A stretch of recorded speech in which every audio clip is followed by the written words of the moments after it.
Okay, got to talk about these plane crashes that have been all over the news, right? Feels like every time you turn around, another incident. It feels like it's not just the crashes themselves, it's like how bad they've been. Yeah. So what's the deal? Are planes just like less safe all of a sudden? What's happening? Well, it's not really a simple yes or no, right? Like the actual number of incidents, those haven't really changed that much. Huh. It's the percentage of those incidents that end up with people dying. Right. That's what's jumped way up. And that's where it gets interesting. Okay, so let's get into the specifics. Sure. I think the one that really, I don't know, got to everyone was that collision near D.C. in January. Yeah. Commercial airliner, military helicopter, in midair. Mm-hmm. Everyone died. It's For just, real. it's hard to even imagine that. Yeah, that one was rough. American Airlines Flight 5342 Right. and the Black Hawk helicopter. It really shows you how complicated managing the airspace is, especially around a big airport like D.C. Right, right. Early reports said that air traffic control might have been overwhelmed, but it also makes you wonder about, like, how high the helicopter was flying compared to where the commercial plane was supposed to be. Yeah, that's true. These are, like, really tightly controlled spaces, but when things go wrong, Yeah. it's bad. Really bad. Yeah. And then just 2 days later, another awful crash. Medical jet, Learjet 55, Right. went down in Philadelphia just after takeoff. Mm-hmm. Young patient and her mother were on board. Yeah, it was a tough one. It really was. Initial investigations are pointing toward some kind of mechanical failure. Right. Learjet 55's actually got a pretty good safety record. Okay.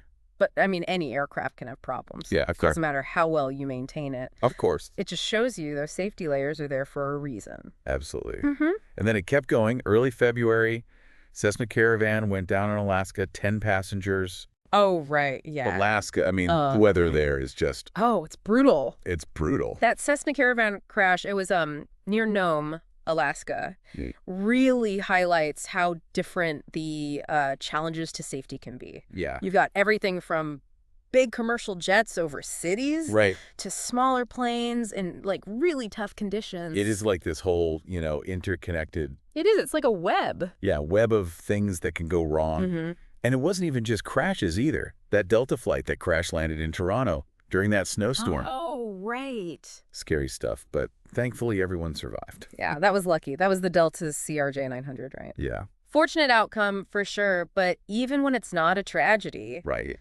there's still things we can learn. Yeah, of course. Investigators are going over all the data, like the cockpit recordings, flight data, trying to figure out why the landing went wrong. Mm-hmm. Could mean changes to pilot training or even to the plane's design, to handle bad weather better. Mm-hmm. So even those close calls are valuable in a way. Absolutely. Learn from them. Yep. And then just a few days ago, another collision, 2 small planes in Arizona. Oh, man. And the airport where it happened, it doesn't have a control tower. Really? Wow. Yeah, it's bringing up a lot of concerns about how pilots talk to each other when they're in airspace like that, uncontrolled. Yeah, that was at Marana Regional Airport, right? Yes. 2 people died, a Cessna 172S and a Lancair 360 MK, the 10. Right. No control tower, so pilots are basically relying on what they can see and talking on the radio. Right. It makes you think, With more and more small planes flying, Yeah. what needs to change Right. to keep things safe?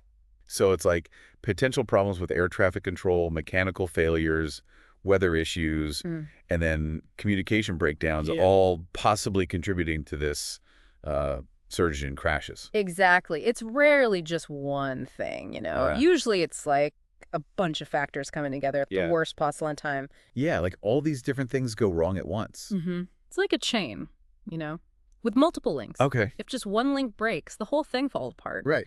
And in aviation, those links could be anything, really. Mechanical parts, what people do, the weather, the communication systems. It is a complex system. It really is. We need to figure out where those weak spots are. So you've got investigators trying to figure out where the chain broke in each of these cases, right? Mm-hmm. But what about stopping this from happening again? Right. What's being done to, address these concerns and just make flying safer?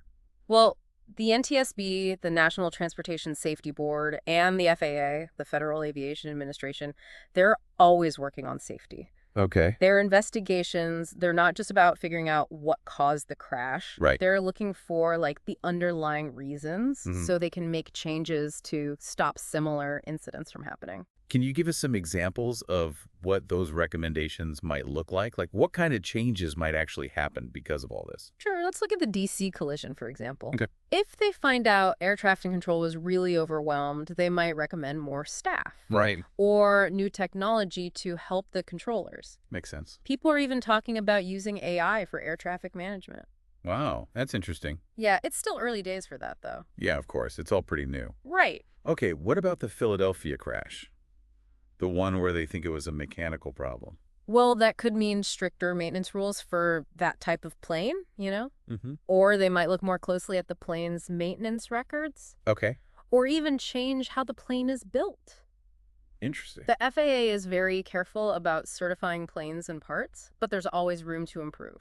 Yeah, especially with technology always changing. Exactly. So it's about learning from these awful events and then taking steps so they don't happen again. Exactly. But like you said before, it's not just the authorities, right? Right. We as passengers have a role to play too when it comes to safety. Absolutely. And you're talking about knowing the safety procedures, paying attention to the pre-flight stuff. Yeah, but it's more than that. Okay. It's about being responsible. Okay. Like, don't fly if you're sick. Right. Even a little cold can get worse when you're up that high. That's true. Don't pack anything that's not allowed. Mm-hmm. And if something seems weird, off, Yeah. tell the crew. It's a team effort, right? It is. We're all in this together. We all have to look out for each other. Exactly. Be aware. Mm-hmm. So it's not just hoping everything will be okay. It's about being part of making it okay. I like that. Yeah. We have to be active participants in our own safety. Yeah. Absolutely. Now, you brought up autonomous aircraft and drones earlier. How does all this fit into that? This new technology coming in. To put it simply, they're both a challenge and a chance for safety. Okay. They make a system that's already really complicated even more so. We have to make sure they can fly safely with regular planes and come up with good rules and ways to oversee them. Mm-hmm. But there's also a chance they can actually make things safer. Okay. How so? Well, think about it. Autonomous systems, they don't make human mistakes. Right. And human error is a factor in a lot of incidents. Yeah, true. So there's potential there. Okay, so it's like a two-sided coin? Yeah, exactly. More safety with automation, but also maybe new risks we haven't even thought of yet. Right. It's a lot to consider. It is, but it's exciting. It is. And the industry's working hard to stay ahead of it all. So even as we try to deal with the problems we have now, we have to look ahead to this whole new frontier of flying. That's progress, right? Yeah, I guess so. Always evolving, learning, adapting, all to keep flying as safe and efficient as we can. Well, this has been fascinating, and kind of, I don't know, a little bit scary, honestly. It's serious stuff, It is. but important to talk about. We've covered a lot, that's for sure. Right. From these recent crashes to the bigger picture of what's going on with safety in the air. Yeah. What would you say is the most important thing for our listeners to take away from all this? That's a good question. So you mentioned 87 aviation incidents reported so far this year in 2025. Yeah, it does seem like a lot when you say it like that. It does, doesn't it? But like we were talking about earlier, they're not all, equal. Right. Exactly. Use the term plane crash. Yeah. But it's really a whole range of things. Yeah, incident can mean almost anything. Right. Could be a tiny mechanical issue they fix right there on the ground. Okay. Or, a bird hits the plane during takeoff. Mm-hmm. And then, yeah, of course, the really bad ones, the crashes where people die. The ones you can't ignore. Right.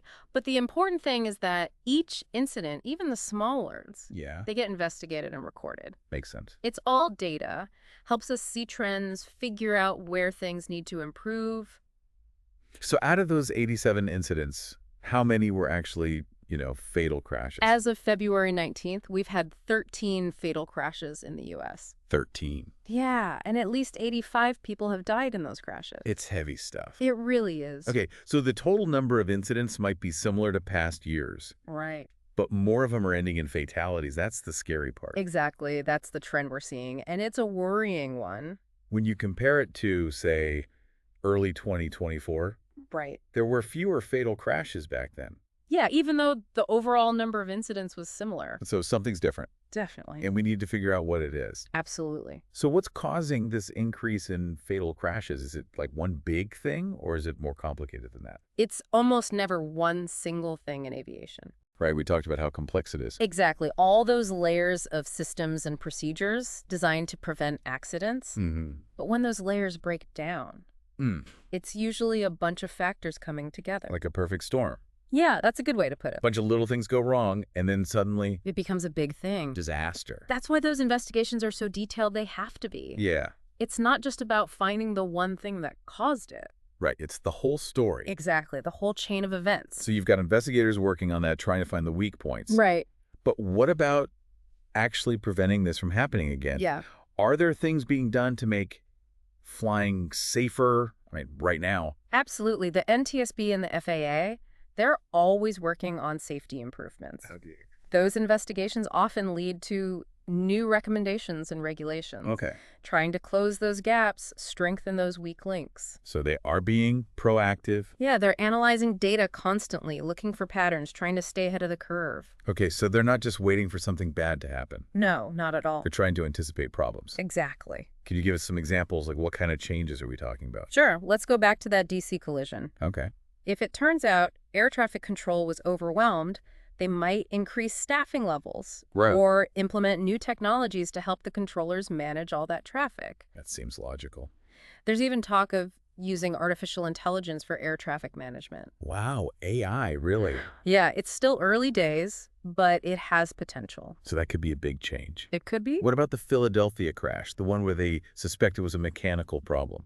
That one might lead to stricter maintenance rules for that type of plane, Mm-hmm. or closer scrutiny of maintenance records. Okay. They might even recommend changes to the manufacturing process itself. Interesting. The FAA has really strict rules for making and certifying planes and parts. Yeah. But things can always be improved, especially as technology changes. Makes sense. It's all about learning from what happened, making sure it doesn't happen again. Right, being proactive. Exactly. But like you mentioned before, it's not just about the authorities. Right. Passengers, we have a role to play too when it comes to safety. Absolutely.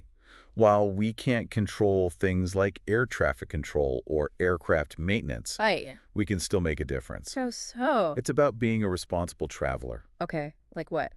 Don't fly if you're sick, for example. Okay. Even a little cold can get worse when you're up in the air. Yeah, the air pressure and all that. Exactly. Bliss. Don't pack anything that's not allowed. Right. And if you see something that seems off, Yeah. something that just doesn't feel right. Like what? Could be anything. Loose wires, strange smells, someone acting suspicious.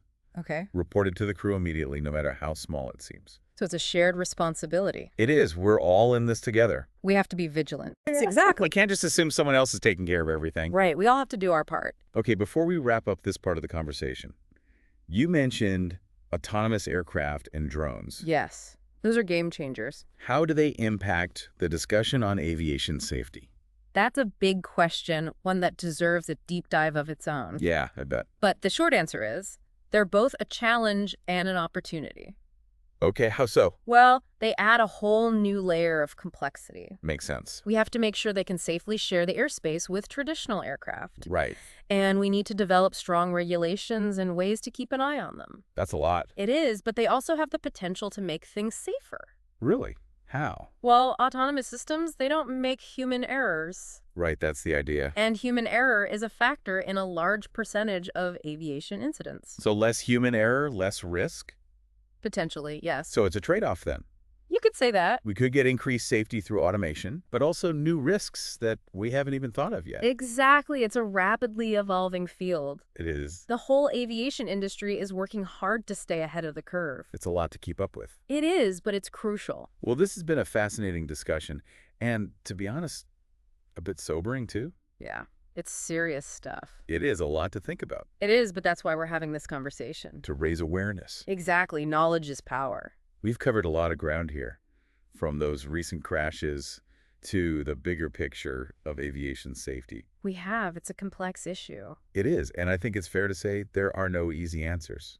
No, there aren't, but we have to keep asking the questions. Absolutely. Keep pushing for progress, keep demanding the highest standards. So as we wrap up this part of our discussion, what's the main thing you want our listeners to take away from all this? I think the biggest takeaway is that aviation safety, it's not a one-time thing, you know?